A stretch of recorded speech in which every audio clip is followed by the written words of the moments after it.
Hello, everyone. Welcome to The Download, where we bring you discussion and analysis from a Catholic perspective. Today is Friday, April 28th, 2023. I'm Brad Eli, here with my two co-hosts, Simon Rafe and Christine Niles. And joining us today as a special guest host is Kyle Copey. Kyle. Hi, Brad. Thanks for having me. We've all heard about doomsday preppers, people stocking up on food, water, weapons, and tools for the off chance that some far-fetched apocalyptic scenario may happen. But is there a form of prepping that's perfectly rational, such as being ready for real emergencies that may well happen? And is there a Catholic angle on that? As a first step, tackling that question, we'll be talking with a special guest, economic guru, James Mon. Hey, James, how you doing? What is on your radar as far as economic news that would have you say, you know what, maybe things aren't quite as stable as they should be, and maybe I ought to take stock in how my future looks? Yeah, great question. First of all, it's a real honor to be here. I've been a fan of your work in Church Militant for years. In the first place, I would say that, you know, I was 28 years in the financial world, and my last position was I ran a bond desk at a very large regional bank. And you know, you start to think a certain way. So that being said, I sort of look down the road, and I've identified, I would say, three sort of choke points, or what I see as maybe economic problems coming down the road. The first one is the petrodollar issue. Now, no one noticed, but during the Ukrainian war, Vladimir Putin ran around and secured contracts to purchase oil and sell oil, using not the dollar, but the petro yuan. So he effectively came up with some agreements with both Saudi Arabia and China. Now, why is this important? Well, this is the first time that the primacy of the dollar has been challenged in global markets to this extent since the Nixon administration. And what does all that mean? Well, what it means to you, and again, I see this as a choke point, and it's not going to happen tomorrow, but eventually, the primacy of the dollar slips. So that means the value of the dollar versus other currencies goes down. What does that mean to you? That means to you that interest rates rise because people are going to, countries are going to want command a higher interest rate for purchasing the same debt. That means home ownership, home loans go up, car loans go up, credit card debt, all that kind of thing. So I see that as one choke point. Now, the second choke point, I would tie this to the current crisis you're seeing with banks. Now, we've all heard of, or if you've been following the news, Silicon Valley Bank went bust.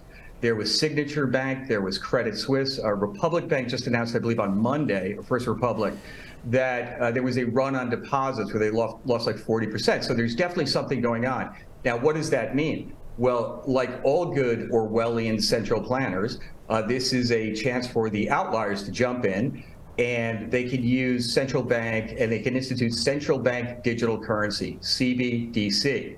Now, long story short there, that means you no longer need a bank, and they're going to sell you on the idea that, the banks are going down and your deposits are fully guaranteed by the Federal Reserve. But there's a problem with that. Number one is now all of a sudden the government decides that they can look at how you're spending your money, and they can also jump in, and you have things like social credit scores. What is it, DEI, right? These are the sort of things that really frighten me because you purchased too much diesel this month, so I'm sorry you can't buy any more diesel or meat. I mean, again. People think this is crazy. I don't. We just went through a couple of years of government overreach. And the third choke point I see actually is this insane energy policy. Simply put, wind and solar account for 5% of all our energy needs. Now, if you're going to get rid of carbon fuel emission cars, that's a monstrous part of the economy. That's goods and services being trucked. There's no way to make up for that shortfall. It's absolute fiction. It's basic math. And the thing I want to point out from a Catholic perspective is the people that really lose on this are the poor. By far, they suffer the most on this. But those are the three choke points I see. Okay, James, and that's not even talking to, some, we'd use the word in quotes, apocalyptic scenario. We don't need to mean the end of the world there, but such as, World War III triggering, where you have hacking going on, all the banks getting hacked and all the cyber warfare taking place and credit cards and everything getting dissolved. What would you, looking forward there as an economic guru, what would you suggest in a very short period? I mean, you only have just a few moments here, but financial prepping. What would you suggest people do on a financial level with all this financial unrest out there? What are maybe top 3 things that you'd tell our viewers? Oh, yeah. Again, great question. So, Brad, so basically the number one thing you want to do is, and again, I'm going to presume that, we're not talking, a lot of people, there are all sorts of, there's a wide band of people with wealth, right? But generally speaking, if you can, you want to put your money into hard assets, and your best hard asset is your house, your land. That's something that no matter what happens to the currency, you want to make sure, and also you want to make sure you have a fixed mortgage payment. Because no matter what happens to the currency, your mortgage payment stays the same. But a hard asset like a house, and usually in inflationary times and crazy times, those things go up the most. And you can live in your portfolio. The second thing I would recommend is, and I believe this is a good hedge for anybody, 10% of your total portfolio or whatever you have in cash, buy physical gold or silver. Now, why would it, not stocks, physical. And the reason is because it's a great hedge against any sort of financial catastrophes, and you have it in your possession. For those of you who have like money in a bank and you're worried about counterparty risk, meaning that if you think your bank's going to go and you have more than 250,000, you may, and we're not going to give investment advice, so I'm not going to tell you which ones, but you may want to look into buying short government instruments like T-bills, and that removes your counterparty risk from your regional bank to the Federal Reserve. And I would say that those sort of common sense approaches make a lot of sense. Okay, I think Simon, financial guru on our panel here, has a question. Well, no, it was just kind of interesting, James, that you recommended the purchasing of actual physical precious commodities, gold or silver. Yes. And obviously, I'm sure that most of our audience are very familiar with William Devane, who's always on Fox, shilling for everyone to buy gold. He loves the feel of gold. He stands on an aircraft carrier and so forth. But obviously, I see a lot of these companies that are selling gold. And obviously, I'm thinking, well, come on, some of these guys have got to be shysters. Some of these guys have got to be, there's got to be some companies or some methods of acquiring this kind of bullion that is better or more reliable than others. And obviously, I think a lot of our audience are going to be wanting to buy precious metals. It's not a new suggestion you're making. But what kind of suggestions do you actually have in terms of that specific investments? Oh, great point. So William Devane's creepiness aside, which is a little bit there, but what I was saying was, first of all, when you're going to buy this type of gold, you obviously want to go to a reputable, precious metals company. And you can easily check them out online, right? And then you want to buy things like Swiss Cougarans, and you want to check out the market and the spot. You want to do your homework. You really want to do your homework. You want to be careful about buying it from the guy down the street. And there are tests to make sure the purity there is of gold. The ones with hydrogen peroxide, I'm not exactly sure how to do it. But if you're purchasing, and actually with deference to my comments on William Devane, actually, I believe that company is pretty reputable. But you want to make sure you're dealing with a reputable company. You want to make sure that I would strongly suggest, even if it's a slightly more expensive, go with a precious metal bar that is being issued from a country like Canada, South Africa, Switzerland, even the United States Golden Eagles, those sorts of things. And again, it's just kind of common sense. Check out the company and make sure that whatever's being sent to you is, as I said, issued from, I would suggest strongly, a legitimate country. Yeah, because of course we're not simply talking about the idea of just having some kind of bag of gold nuggets. I mean, these are in fact minted coins that are stamped and minted, and they've got both the value of the precious metals and they're actually guaranteed by the state that is backing them as containing that amount. So these are actually doubly valuable in that sense. And obviously, people shouldn't just be getting a pile of gold chains or something like they mugged Mr. T. Great point. And you're right. And there are chances for counterfeit and things like that. But again, if you kind of key into that, and it's pretty easy to determine the reliability and reputation of a company. They've been around for a while. You can check out the comments. You can do a check with the Better Business Bureau. But I haven't run into, thankfully, too many companies that were Shylarks. And here you have it. And like I said, if Switzerland or South Africa or the Cougar, if they're going to issue these things. I mean, you have something really valuable. And the interesting point is, it's physical. You have something physical which you can keep your hands on. And by the way, don't tell anyone and find a safe place. You don't want to be broadcasting that. No. Very, very key thing. And that's going to be very central through my comments all throughout. When you're preparing in such a way, you really don't. You want to be careful who you broadcast to. Oh, yeah. In a bad scenario, someone knows you have that, right? I don't want to fill in the blanks. Yeah, someone's going to come and get it. Yeah, and of course, it's always nice, as William Devane says, to have some gold because he loves the feel of gold. Yeah, that's really creepy, I got to tell you. And James, when it comes to this whole idea of prepping, obviously we're talking about preparing for something in the future. And, none of us have a crystal ball. None of us can predict the future like a prophet or something like that. But I just wanted to get your take, your sense on where you think the U.S. dollar will stand in the future in terms of the world's reserve currency. Will it remain? How long will it remain, do you think? And will there be another competitor that maybe rises to either go above us or to meet us?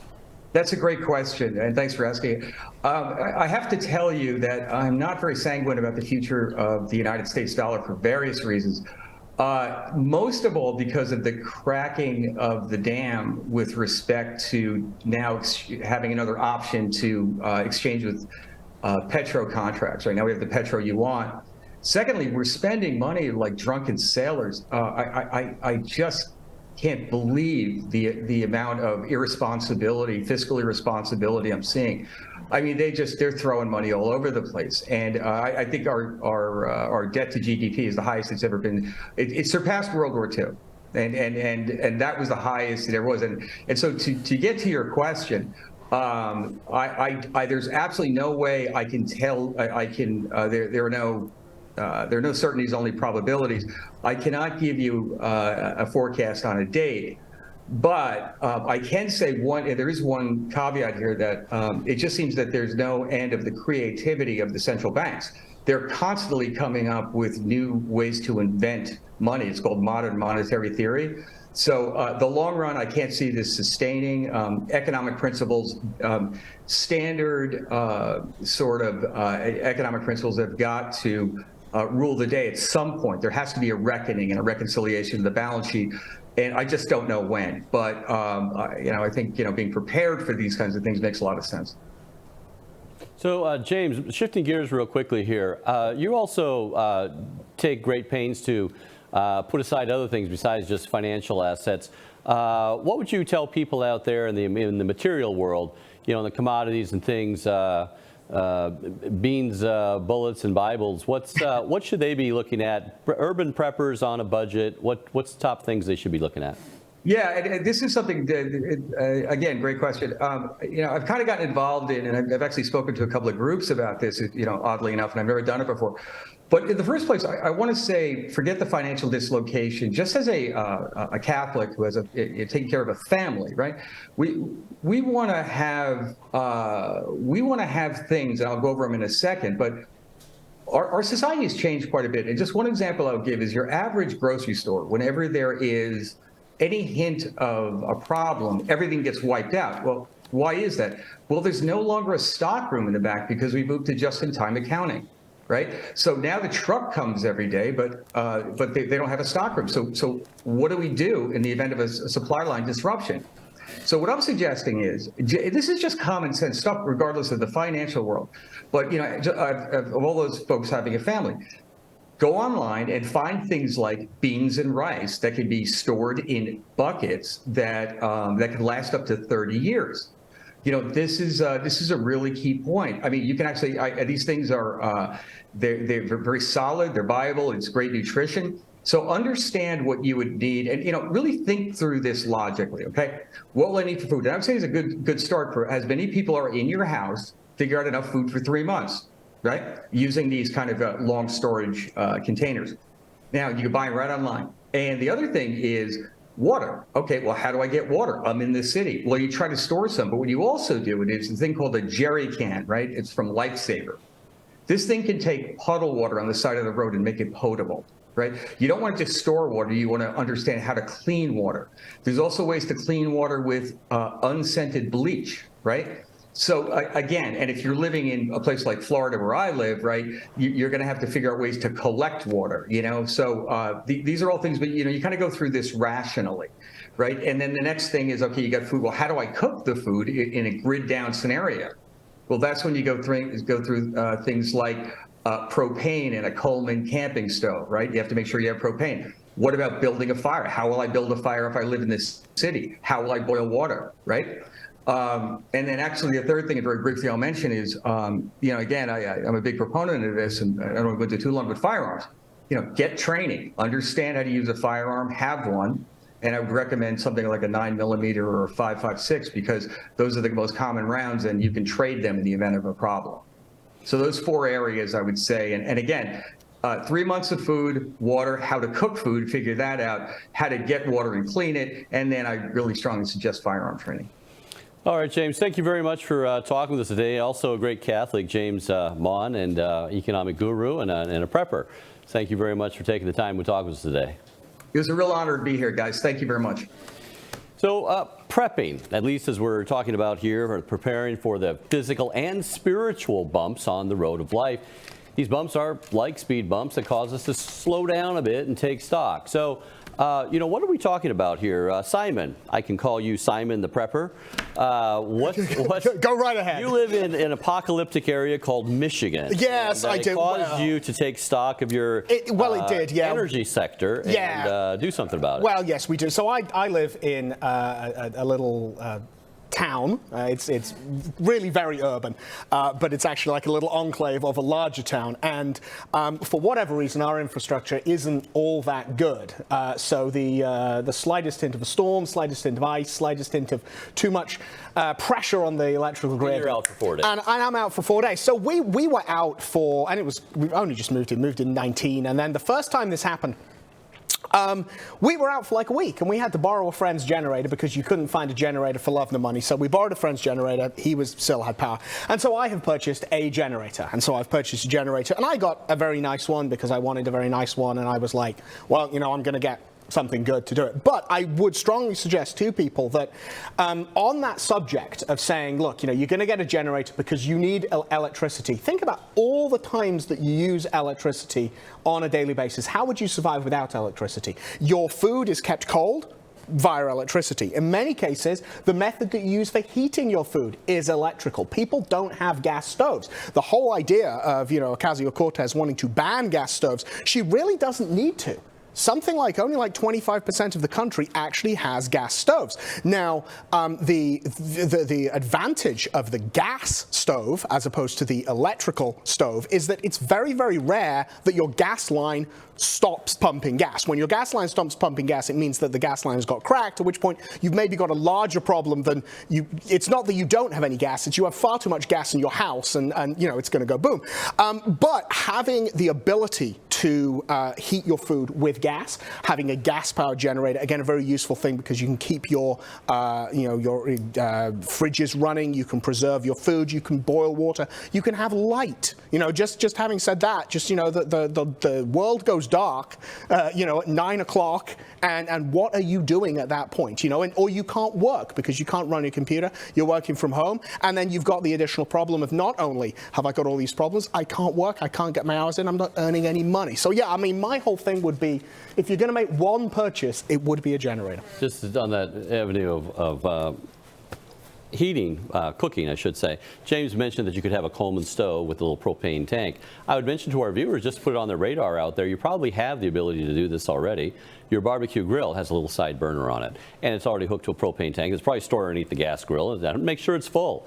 But right there, in that situation, you can actually go out, put your little kettle on that little burner that you already have with a propane tank that you already have, and heat it. Boil some water right there if you have to purify water because there's some emergency. We just had a water main break up the way here, probably about 45 minutes from here, probably, I don't know, 3, 4, 5, 6 months ago. And they had a boil water mandate in place for a few days on that. So you never know when you need something like that, but just throwing that on your radar too is another option for that. But then also keeping your electrical footprint down. You know, if you have a coffee pot, you love coffee, why not get a French press? Just got to heat that water and pour it in there, and that's what we do.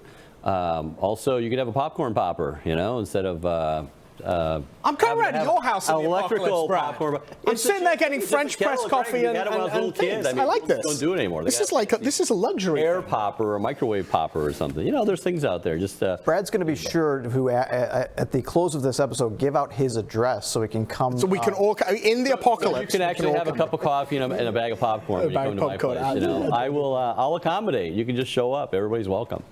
Yeah, and one of the things too is when you're talking to your friends and family about this, as we're having these conversations, kind of like right here, you're talking to maybe your children about this as well. You know, depending on what age, you know, they can handle this type of apocalyptic so-called type of information. You got to make that prudential judgment. But I will just say this on kind of maybe a funny note. Before the electricity goes out, have your kids actually play the game called Minecraft, because it is a survival game. This is where kids actually learn how to like, you know, like, well, what we need, how do we cook our meat here? Well, you have to get a fuel source, whether it's wood or coal or whatever, and the coal is better, it burns longer, and they actually, it's a game where they can figure this stuff out on their own. So when your kids, yes, I've seen your children playing Minecraft. It's a very fun game, and I think as well, I mean, I've played it briefly myself, and there was no objectionable content in there. It's like Lego bricks in a digital world, and you have to go around and mine things and chop down trees and stuff and do all this. And it's a very lovely game, very creative as well. There's a lot to be said. Is that a board game, Minecraft? No, it's a video game. Video game. Yeah. So when the lights go out, you're done. Yeah, you're done with that. Unless you've got a generator. As here we are coming back again. You know, but I think another thing that I would want to talk about in all seriousness, and I thought that James had some wonderful suggestions there. This idea of saying, well, do you have sufficient food in your house?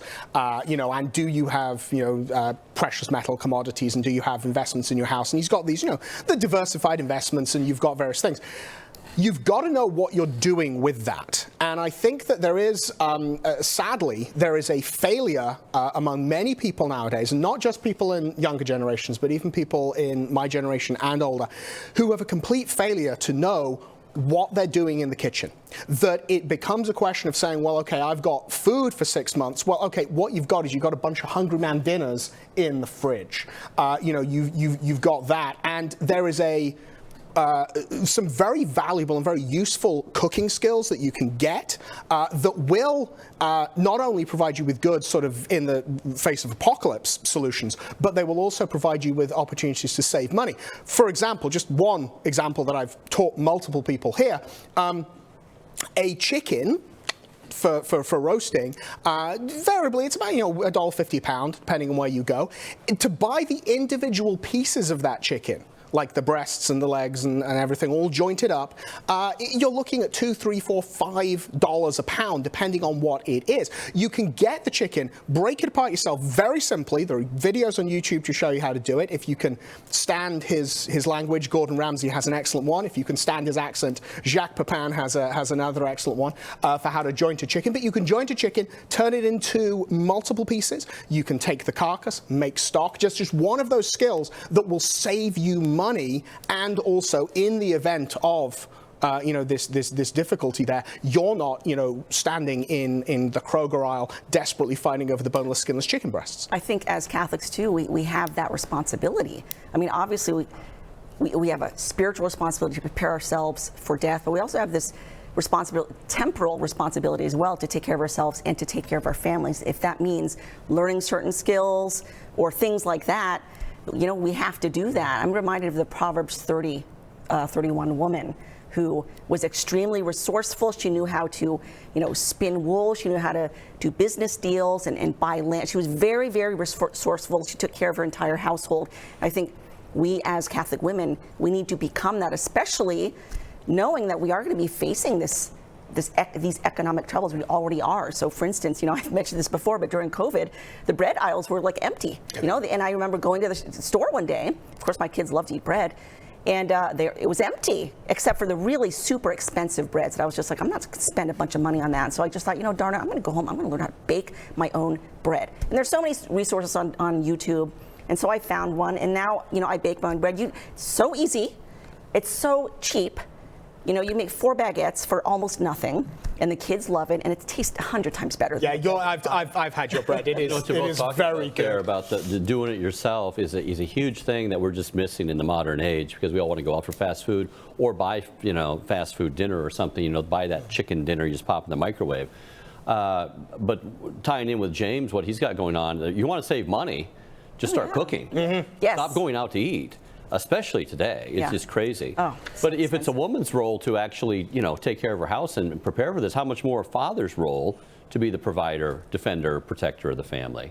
Mm-hmm. That would be something, Kyle, that you would say, man's got to step up sometime and take the bull by the horns there, right? Right, as not only the spiritual but also the temporal leader of your household, the father really needs to kind of take responsibility for his household. He can't just, shuck it all off and say, well, my wife's going to figure out all the food stuff. No, you have to be in conjunction with her, monitoring the situation.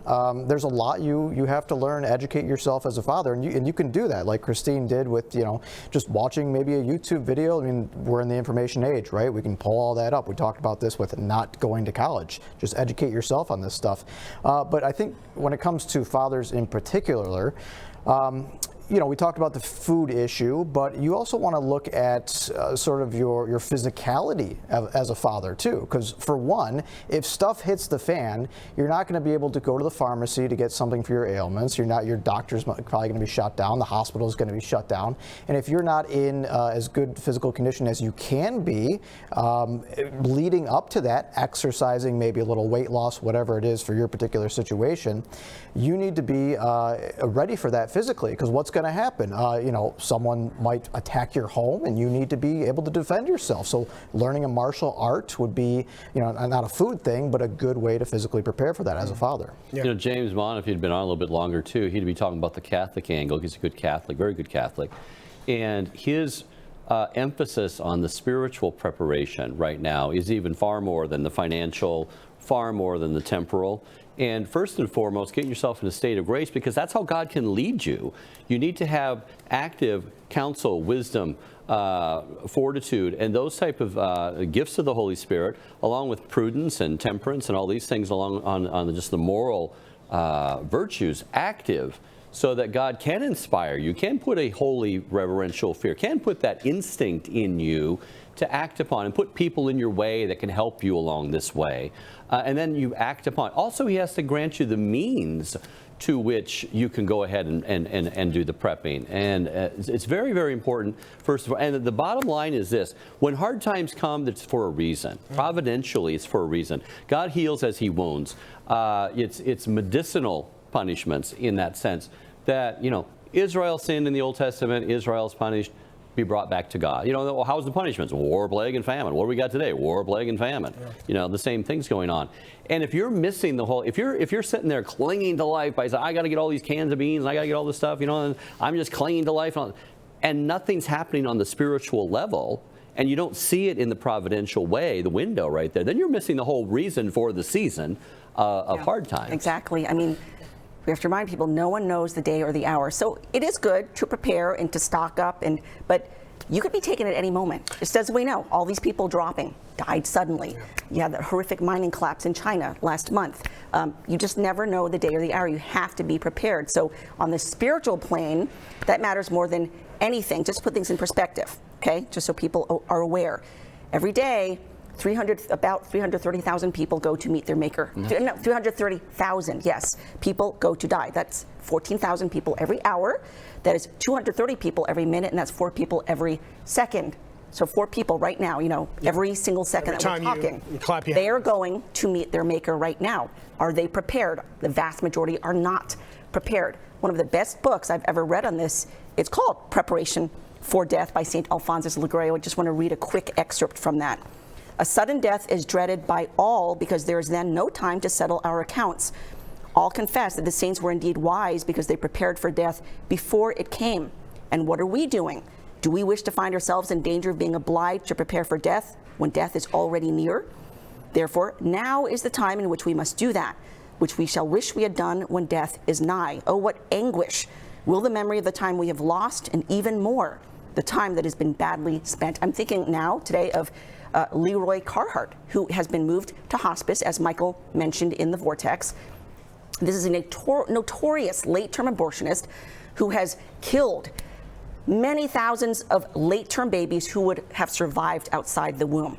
And this man is a total monster, but Michael is rightly asking that we all pray for him. Now, I hope that he has a deathbed conversion, but you know what? St. Alphonse Liguori says those are extremely rare, and we should not, we shouldn't presume that that's going to happen, but we need to pray for him. Yeah, and I think it's the simple practical thing for everyone. I did a hard line on this. We talk a lot about like the end of the world, and obviously we're talking kind of the apocalypse times, and we're not really thinking, well, this isn't the end of the world apocalypse. This is an economic collapse. This is a collapse of a civilization, and maybe another civilization will rise or something. But everyone is so worried about the end of the world. It's like the signs and the portents and what's going to happen in this obscure reading of this and numerology and stuff. And it's like, I tell you most solemnly, my friend, my dear brother in Christ, you will be dead by the end of the century, most likely. Every single person watching this now will most likely not live to see 2100.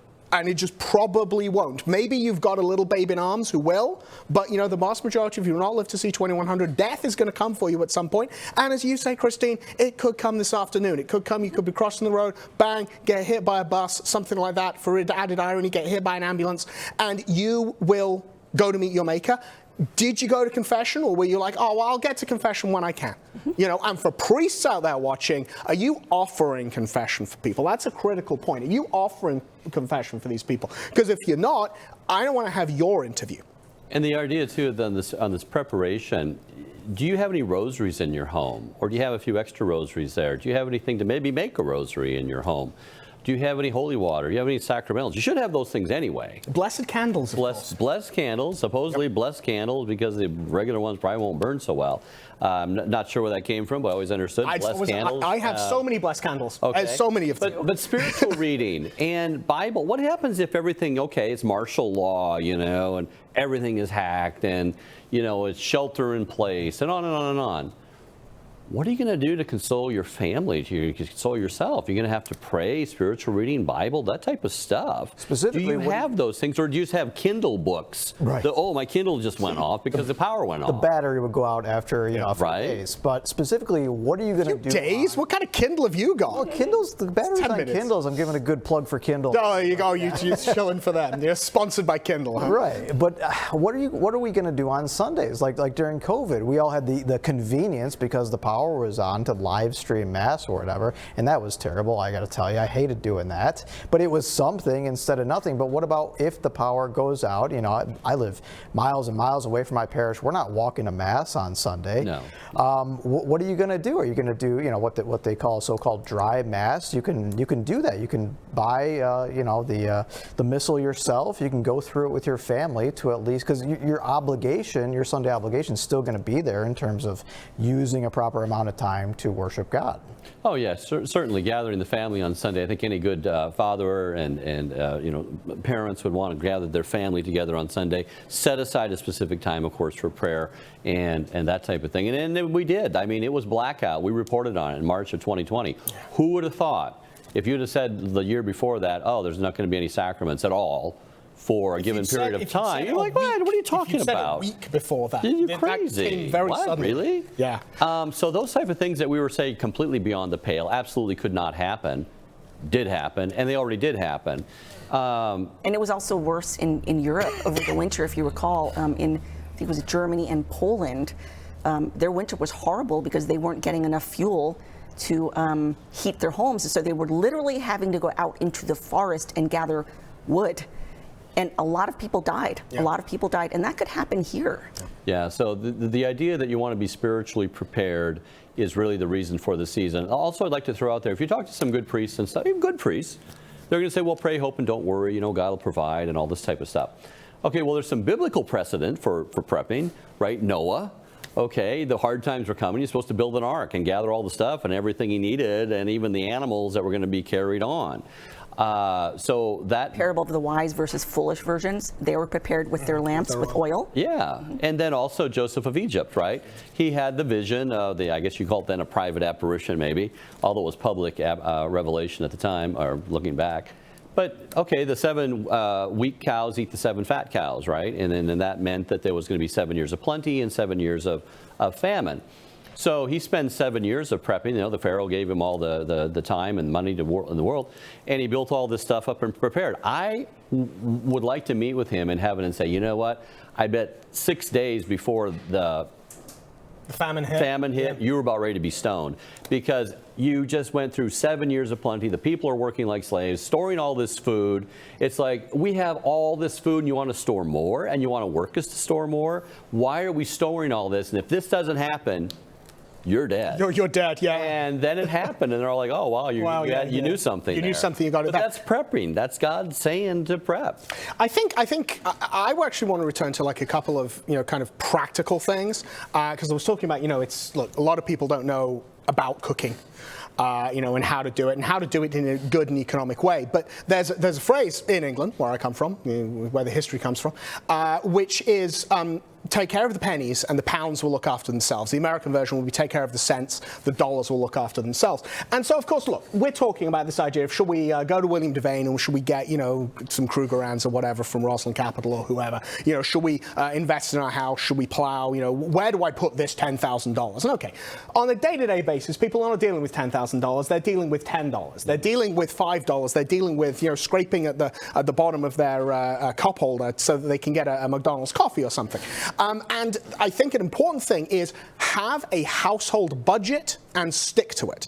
Now, there are plenty of ways to do the household budget. You can do it very simply on a bit of paper. Obviously, nowadays, of course, lots of people do it on an Excel spreadsheet. It does all the math for you. But the beauty of it is that, okay, your money is coming in. If you're fortunate enough to have a job that is a salary job, it's a guaranteed thing. It's not a question of, well, I've got to put my hours in or whatever. You know how much money you're getting, every Friday or twice a month or whatever. Okay, divvy that up. How much do I have to pay for my rent? How much is my insurance? What do I need to set aside for my groceries? What do I need to set aside for my gas? And don't go over your budget. When you come to the point and it's like, okay, we had our budget for eating out, or we had our budget for groceries and stuff, you don't get to dip into elsewhere and move around with it and faff about with it like that, because it's going to mess everything up. You're going to have to put money on your credit card. You're not going to be able to save. All of these concerns. A budget, even though it won't actually bring any more money in, it will tell you what your money is. You'll go, my gosh, I'm spending how much on expensive fancy coffees with like ridiculously long names in a cup? How much am I spending on that? It'll look at that, and that's a very, very useful thing. You know what? And as well, you can also come along and work out, what am I spending on all of my subscriptions, all of these things that I'm doing, and very soon you can realize, well, I'm actually wasting money on this. You'll have some money for yourself. Obviously, you also have some money to send to us here at Church Militant. Keep the support we're doing. Keep the Church Militant subscription, obviously. I almost never ever use my credit card for anything. Yeah. I mean, unless I absolutely have to. I just don't use it. I either will pay for it in cash, or I use my debit card, which is just like cash, because the credit card interest rates they're astronomical. They're ridiculous. They're just like throwing money away to them. Why would there is, however, another approach to this, and obviously that approach, 100% valid, and I would not say don't do it. But there is the other approach that you can get a credit card, and credit cards have a number of big advantages. One, they are fully insured by the credit card company, and of course cash isn't. If you lose cash, okay, you're out of luck. The credit card company is always fully insured. There's an additional level of protection on your purchase provided merely by the fact you got it with a credit card. In many cases, credit cards have great cash back. You can get 2%, 3%, 4% cash back. So you buy $100 worth of stuff, and you can get $4 straight back for doing absolutely nothing. Now, the trick is, what you've got to do is every month you will get your credit card statement. Every month you'll get a credit card statement. It says you've spent, $700 or whatever you spent. You pay that off 100% that, exactly as if it is cash. If you want to be kind of really paranoid about it, like I am, every morning I check my credit card and I'm like, okay, what posted? Okay, I'm making a payment online for like $10.25 because that's what posted yesterday. There's a big advantage to treating a credit card as if it's cash. Treating a credit card as like, oh, this is free money, that way lies madness and destruction. As long as you pay it in time, because if you don't, that's you've when got you get the interest yes, you've got to pay it immediately. You've got to pay it off in full every month. Those interest rates are up to almost 30% now. Yeah. And the personal debt out there, the personal credit card debt is just skyrocketing. Yeah. Many people have lost their jobs or have had cut and pay or whatever. But the idea that you need to take some action on these things reminds me of a joke, trusting in God's providence. There was, stop me if you heard this one before. Actually, don't stop. I won't stop you because I probably have heard this one. So there's a guy that flooded, the floods come and the dam broke, whatever, and all that. And so maybe the audience hasn't heard it then. So look surprised at the end. So the idea that there's this flood that comes, right? And this guy is sitting in the, sitting on his porch, kind of a hillbilly, and but he's got his Bible, and his rosary and all this, and so. Water's starting to come up, and it's starting to, about a knee deep out there. And a four-wheel drive comes roaring on up, and water's going everywhere. And, hey, come in, the dam broke up ahead, and, it's going to be over the top of your house in, less than an hour. And he says, oh, no, I trust in God. I have great, great trust in God. He's never forsaken me. I'll always have great trust in God. He'll protect me. Guy goes, all right, and he goes buzzing on off, and then the water's rising up around the guy on his chair, and he kind of moves on up to the top of the second floor there, and the water's rising up to and then this boat comes motoring on up. And the guy says, hey, jump in, the dam's broke up ahead and the waters are swelling quick and you're going to be overwhelmed. Oh, no, I trust in God. I have great trust in God. He's going to save me. Always say, I would never doubt God. Okay, and he motors on off, and the waters are coming up around the second floor here, and the guy's getting a little bit nervous, and he goes all the way up to the peak of his roof, and he's standing up there, and the waters are coming up, and a helicopter comes by, and the helicopter, whoop, whoop, whoop, whoop, whoop, whoop, whoop, and they drop the ladder down. Get up, get on the ladder. The water's almost over the top of your house. It's just a matter of minutes now, and it's gonna, you're gonna drown. Oh no, I trust in God. If I got on, it would be lack of trust in God. I have to trust God in everything. Guy's all right, and he goes motoring on off, and the helicopter goes away. And sure enough, the water goes up over the top, and the guy finds himself dead at the pearly gates. And he is so mad that he at God, and he takes it out on St. Peter, because he's the guy he meets at the pearly gates, right? And he says, St. Peter, really, I had all my life learned to trust God, and I've never not trusted God, and God at the end of my life let me down. And he goes, oh, wait a minute, you're the guy that we sent the four-wheel drive and the boat and the helicopter to? So, anyway. Brad, you do a great helicopter impression. I love Brad's helicopter. That's so good. So anyway, yeah, and this is the moral of the story, of course, is that, there are means. God sends you the ability. The prices are still down. You can still buy these things if you acted upon them. If you have money in the bank, which you probably do have some, and you can buy some of these things, and you're not. Why not? If you're not getting straight with God today, why not? If you're not getting any spiritual preparation for your household and that thing, why not? And you don't want to be at the end saying, well, gee, I wish I would have done this, this, and this. At the same time, you don't need to fill up your basement with all sorts of stuff. You don't have to be worried every night. You don't have to be sitting there hawking every YouTube video on prepping and all this type of stuff. The same God that's urging you to do these things, whatever that is the same God that after you're prepping, after you're prepped, is the same God that you still have to trust in divine providence. I mean, it's an amazing thing. You just got your house full of stuff, right, prepared for hard times, and a tornado comes by and there goes your house. Right? I'm reminded of the parable of the guy with the barns. Right. I tear down the barns. You can't trust in your prepping. You have to trust in God, but He maybe is sending a four-wheel drive and a boat and a helicopter right now. Yeah. And are you doing anything with that? Yeah, you have to avoid both extremes. You have to avoid the extreme of this sort of quietist, very passive, very God's sending you all these signs and He's sending you ways to get out of it, and you just ignore it and say, oh no, I'm just going to pray and it's all going to take care of itself. No, it requires human agency. It's why God gave you a body and a brain and hands and feet and to work, to do things. It's not just, oh, let me just lie here and pray. But then you also want to avoid the other extreme, as we had, the parable of the man who stored all sorts of grain, and he's satisfied, yes, saying, oh yes, I'm set for life, everything's great, and God says, you fool, yes. I'm going to call you tonight, and what will you be ready for? And that's a big message right there for us right here. That's one of the messages we're trying to push here, is the fact that, are you trusting in yourself and in your prepping and the YouTube videos and all the prepping gurus out there?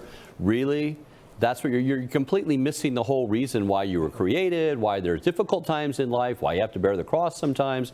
And, there's consolations and there's the cross all through your life. And if you're still trusting yourself and preparations of material goods, you miss the point of the whole show here.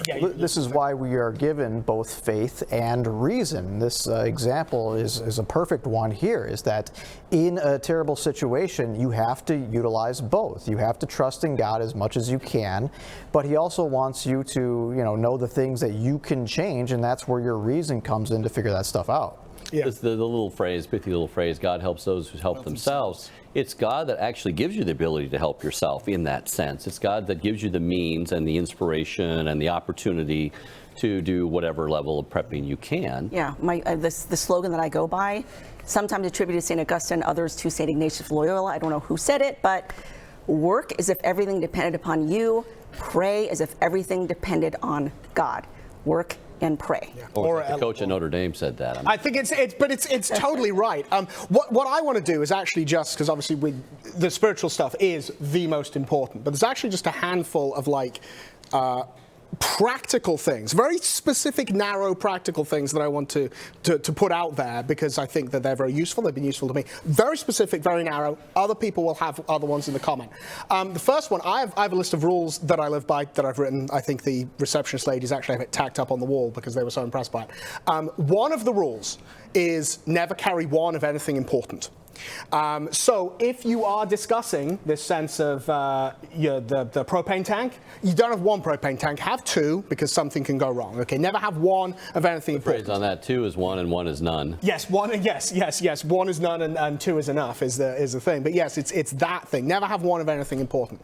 The other one is at all times, carry a knife. Whoa. Every single time. Now, obviously, it's a toy knife. It's not I real. assure you that it's not. But this is... you will have to check in your local jurisdiction because certain jurisdictions have different restrictions here. Michigan, we're very fortunate that because there's a great hunting culture in Michigan, unless you're carrying the knife with the explicit purposes of committing a felony, committing a crime, it's okay, you can carry it. This one, I like this one. It's one of the, they call it the paramedic knife, and it's got the glass breaker and it's got the thing for cutting the seat belt, which obviously is very useful because somebody can get in a car smash or something. It's got a nice, heavy blade, serrated, always good. Carry a knife. There's always a need to have a knife as a thing. The other thing is carry with you a multi-tool if you possibly can. You can get them like the Leatherman designs. I'm not sponsored by them, but one of those things. They've got pliers, and they've got a can opener and a thing for taking stones out of a horse's hoof if you ever find that.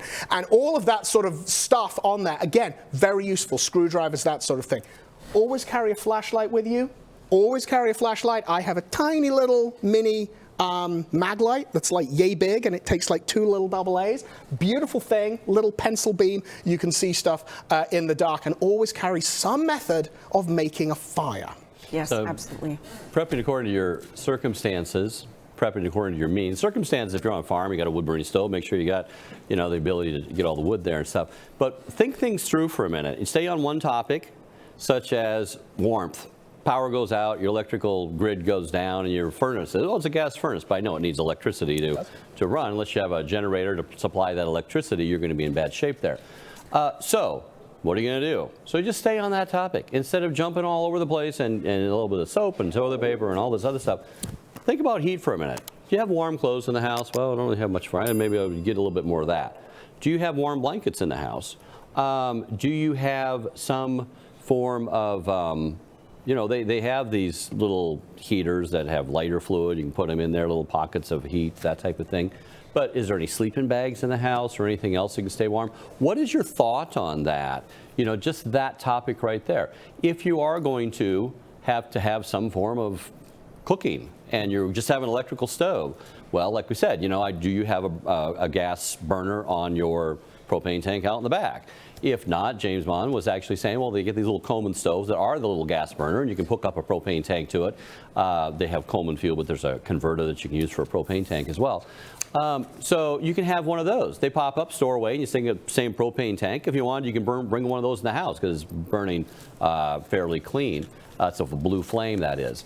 There are different things that you can do outside. You have a backyard. One, again, prepping for your service. You have a backyard. It's got some wood in it and stuff like that. You could easily have a little fire pit or something like that. You could have a little bit of wood. Do you have a little saw? How are you going to gather wood? You can chop it or anything. Any of that, just stay on one topic for a minute and think about, is it a cooking thing? I got all this canned food. I got a whole, Do you own a can opener? Yeah, you have a can opener, and you have a second one, right? So, that's the thing. You walk over to somebody's house, they're just full of canned goods, and there's no can opener. It's all about connecting the dots. It really is. You need this for that, which is going to be used this for that. And that's what James did a great job of connecting for us. And sticking with the topic of heat, we had, every once in a while, places down south we'll get a cold snap or whatever, and they'll have to shut down the entire city because they don't know what to do with snow. They've never seen it before. And we had this with Texas a couple of years ago, and, people weren't able to heat their homes. So what I saw, this is a great idea that people were doing was they got those, those beige flower pots, those ceramic pots. Someone figured out that you could get tea lights, tea lights, 100 of them, for $5 or whatever, and you light the tea lights, 3 or 4 of them under the pot, and you leave that for 4 hours, and that thing gets piping hot, and it distributes heat in an entire room. It's actually, I learned that, and I'm going to reveal a little secret here. I love watching survival videos on YouTube. I love them. They're so fast. I can sit there and watch them for hours. People go into the woods, whether it's winter or summer or whatever, and they just build forts and shelters out of nothing. That and then they heat their tents and things like that. And that was one of the things I learned is you take these stones and they tell you exactly what size, and then you heat them and put them, you bury them, whatever, and they will heat your entire tent for like 9 hours. Simply the stones themselves. So yeah, that's actually something I used. That method that you're working about. The Jeremiah Johnson, Robert Redford movie, and this is an actual scene in the movie, and it stems back to the mountain men back in the day. The same idea, you're sleeping out, this is actually out on the ground they're sleeping, so they would have a little trench dug, and they would take some of the coals from the fire, and they would actually lay them in their bed, where a little dug down area, and you put some dirt over the top of it. So the old salt's doing that, and Jeremiah Johnson, he's the green, tenderhorn, greenfoot, there with him, learning all the ways of the wild.